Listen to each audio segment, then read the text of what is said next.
Guillaume Tabar à 8h11 maintenant pour l'éditorial avec Le Figaro. Guillaume, bonjour. Bonjour David. C'est une information du Figaro. Amélie de Montchalin sera nommée à la tête de la Cour des comptes. Comment expliquer cette nomination surprise ? Nomination surprise, mais nomination nécessaire, puisque la Cour des comptes n'avait plus de patron depuis le début de l'année, Pierre Moscovici ayant rejoint la Cour des comptes européenne. Et comme souvent quand il a des choix de personnes à faire, Emmanuel Macron a pris son temps. Donc cette nomination était attendue, mais le choix d'Amélie de Montchalin, qui devrait être officiellement annoncé demain au Conseil des ministres, ne l'était pas forcément. Elle sort tout juste de la laborieuse préparation du budget 2026. Elle y a pris une part essentielle, on y reviendra, et donc on l'imaginait plutôt poursuivre une carrière ministérielle, d'autant que la ministre des Comptes publics est jeune, elle vient tout juste de fêter ses 40 ans, et qu'en général, la première présidence de la Cour des comptes est le couronnement et le terme d'une carrière publique. Songez que si elle va au terme de son mandat, elle pourrait rester à la tête de la Cour des comptes jusqu'en 2054. Ni vous ni moi ne serons peut-être encore ici. Dis donc, vous êtes optimiste. Pourquoi alors Emmanuel Macron a-t-il fait ce choix ? D'abord pour récompenser une des rares figures politiques nées par le macronisme et qui lui soit restée totalement loyale.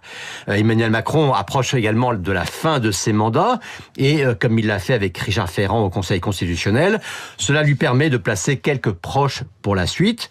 Enfin, il se fait remarquer en nommant la première femme rue Cambon.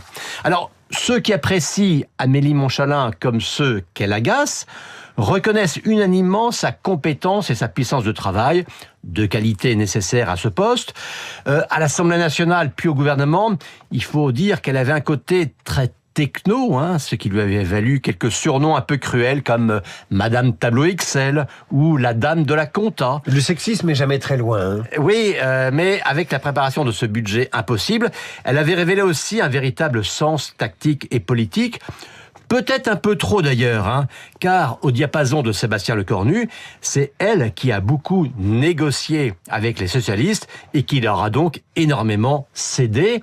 Certains macronistes vont jusqu'à même parler de syndrome de Stockholm envers le PS. Et l'ironie, c'est donc qu'elle a accouché d'un budget très critiquable et qu'à la tête de la Cour des comptes, c'est elle maintenant qui va devoir donner des leçons de rigueur et de maîtrise des finances publiques.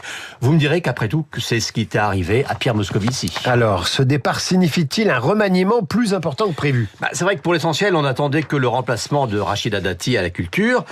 Avec les comptes publics, c'est un autre ministère important, d'autant que le budget 2027 ne sera pas plus simple à construire que le budget 2026.